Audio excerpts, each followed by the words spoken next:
Hello friends, आपका स्वागत है हमारे यूट्यूब चैनल विद्या की जननी में। बार बार पूछे जाने वाले हिंदी व्याकरण के 30 महत्वपूर्ण प्रश्न आज हम देखेंगे। पहला है, निम्नलिखित में से प्रत्यय युक्त शब्द का चयन कीजिए। ए है इकहरा, बी है आजन्म, सी है परामर्श, डी है खुशबू। तो हमारा सही उत्तर हो जाता है ए इकहरा। इकहरा में प्रत्यय लगा हुआ है। दूसरा प्रश्न है, निम्नलिखित में से कौन सा शब्द विदेशज है?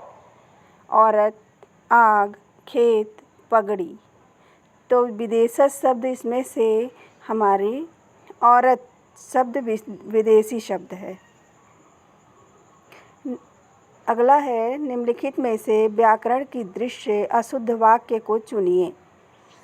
तो व्याकरण की दृष्टि से हमारा जो अशुद्ध वाक्य है वह है, यूनान गहरे आर्थिक संकट से घिरा हुआ है। अशुद्ध शब्द है। अगला है, निम्नलिखित में से अव्ययी भाव समास का उदाहरण है। जो इसमें से आपको चुनना है कि अव्ययी भाव समास का उदाहरण इसमें से कौन सा है। रक्तपुष्प है, गंगा जल है, कि सीताराम है, कि निस्संदेह है। तो इसमें जो अव्ययी भाव समास है वो निस्संदेह है। हमारा उत्तर हो जाता है डी निस्संदेह। छा और त्रा और ज्ञा इसमें से किस वर्ग में आता है? संयुक्त व्यंजन है या दीर्घ व्यंजन है या स्वर है या व्यंजन है? तो जो छा और त्रा और ज्ञा है ये हमारा संयुक्त व्यंजन है। ए सही हो जाता है। अगला है, ई और बड़ी ई किस प्रकार का वर्ड है? ई इचू ऐसा नाम तालु। तो जो ई और बड़ी ई है वो हमारे तालव्य वर्ण हैं।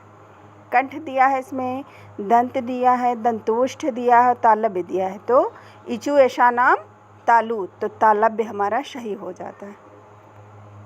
अगला है, जहाँ विरोध ना होते हुए भी विरोध का आभास किया जाता है वहाँ कौन सा अलंकार होता है?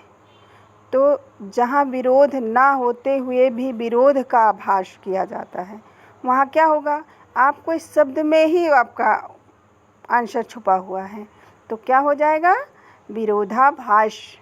भी सही हो जाता है।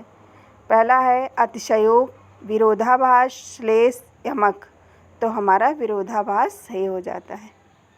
फ्रेंड, हमारा एक एक क्वेश्चन बहुत ही इम्पोर्टेंट है। आप पढ़िए और एक लाइक और एक शेयर करिए। अगला है, छंद शास्त्र का दूसरा नाम है। तो छंद शास्त्र का जो दूसरा नाम है वो कौन सा शास्त्र है? पिंगल शास्त्र है। हमारा इसमें से सही हो जाता है सी। अगला है, पाणिनि ने या, रा, ला, वा को संक्षेप में क्या कहा है? तो पाणिनि ने या, रा, ला, वा को यण कहा है। ये एक प्रत्याहार है। जो हमसे इस प्रश्न में पूछ रहा है कि किस प्रत्याहार के अंतर्गत आता है, तो यण प्रत्याहार के अंतर्गत आता है।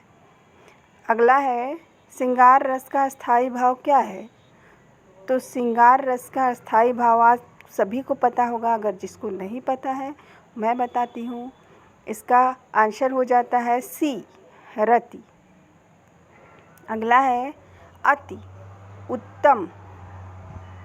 अति उत्तम में निहित संधि का प्रकार बताइए। अति उत्तम, इसमें देखो, इसमें कौन सा वो है संधि? तो यड़ संधि है, यड़ स्वर संधि है। ठीक है, सी सही हो जाता है। अगला क्वेश्चन है, जो मांस खाता है के लिए उपयुक्त शब्द है, क्या होगा? निरामिष, सामिष, सर्वभक्षी, हिंसाचारी। क्या हो जाएगा? जो मांस खाता है उसे सामिष बोलते हैं। उसका एक शब्द होता है सामिष। अगला है पा वर्ग का अंतिम व्यंजन है। पा वर्ग का अंतिम व्यंजन है। तो फ्रेंड्स, पा वर्ग का जो अंतिम व्यंजन है आप सबको पता है, पा, फा, बा, भा, मा। अंतिम वर्ड कौन सा होगा? माँ होगा। तो आप सब पढ़ के भी एक बार समझ सकते हैं कि किस तरह से ये वर्ड वाला आएगा हमारा वर्ग। ठीक है, ये जो पा वर्ग में पा, फा, बा, भा, माँ आता है तो लास्ट में कौन सा आएगा? माँ आएगा। अगला है निम्नलिखित में से क्रिया विशेषण को चुनिए। तो इसमें से क्रिया विशेषण को आपको चुनना है। गोलाकार है, विद्वतापूर्वक है, दूना है या निर्दयी है।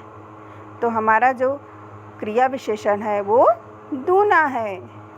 अगला है सामासिक पद भेड़ बकरी में प्रयुक्त समाज है। देखो बच्चों, देखो फ्रेंड, आज इसमें समाज जो लिखा है वो समाज नहीं बल्कि समास होगा, ये गलती से हो गया है। तो सामासिक पद भेड़ बकरी में प्रयुक्त समास कौन सा है? तो भेड़ बकरी, जैसे माता पिता, कौन सा समास है? द्वंद्व समास। तो भेड़ बकरी में भी द्वंद्व समास है। अगला है निम्नलिखित में से कौन सा शब्द आ उपसर्ग से निर्मित नहीं है? तो फ्रेंड, इसमें देख सकते हैं हम आजन्म, अवज्ञा, आमरण, आमरण, आगमन। तो इसमें कौन सा होगा हमारा? आ उपसर्ग से निर्मित नहीं है। कौन सा? अवज्ञा। हमारा आंसर हो जाता है बी, अवज्ञा। अगला है व्याकरण दृष्टि अशुद्ध वाक्य है। तो फ्रेंड, ए है यक्ष ने युधिष्ठिर से पहला प्रश्न पूछा। बी है गोपियाँ कृष्ण प्रेम करती हैं। सी है सभागृह का निर्माण कार्य संपन्न हुआ। डी है विदूषक को देखकर उसे सहसा हंसी आ गई। तो हमारा सही हो जाता है सभागृह का निर्माण कार्य संपन्न हुआ। हमारा अशुद्ध वाक्य है सी। अगला है सपेरा नामक शब्द रूप से प्रत्यय को अलग कर मूल रूप को लिखिए। सपेरा, तो इसमें कौन सा मूल रूप होगा? एरा। इसमें मूल रूप होगा एरा। अगला है निम्नलिखित में से भाववाचक संज्ञा के उदाहरण को चुनिए। इसमें से आपको बताना है कि कौन सा भाववाचक है। फ्रेंड, एक बार एक क्वेश्चन बहुत ध्यान से पढ़िए और आपको हमेशा हर प्रतियोगी परीक्षा में एक क्वेश्चन बहुत ही उसके लिए इम्पॉर्टेंट है। रेगिस्तान, हिमालय, एकता, भारतवर्ष। तो भाववाचक संज्ञा है एकता। निम्नलिखित में से देशज शब्द को चुनिए।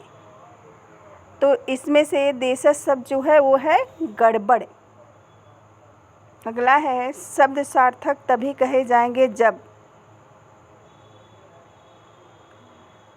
फ्रेंड, आप सभी को पता है कि शब्द सार्थक कब कहे जाते हैं? जब उसका कोई अर्थ निकलता हो, तो उनका निश्चित अर्थ हो, उसी को हम शब्द सार्थक कहते हैं।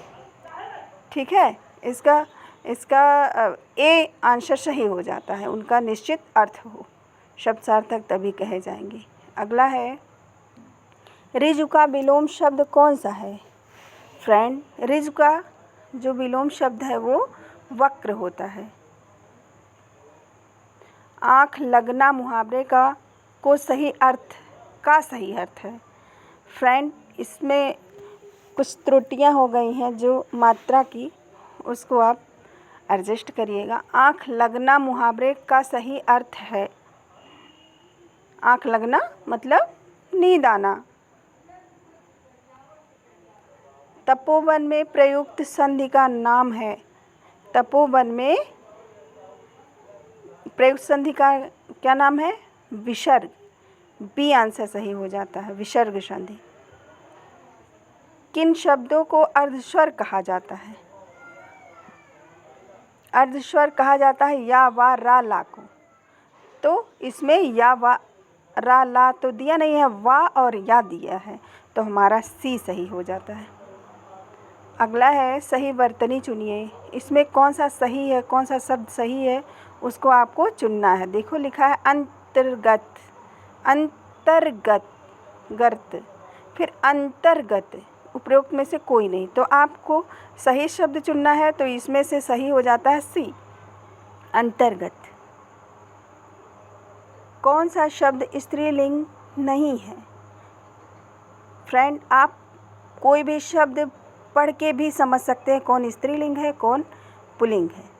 पानी, बाल्टी, चूड़ी, इमली।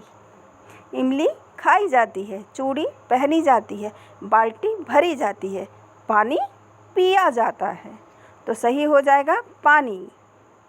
अगला है इनमें से द्वंद्व समास का उदाहरण है। फ्रेंड, द्वंद्व समास जैसे माता पिता, भाई बहन, उसी तरह इसमें भी दिया है रुपया पैसा,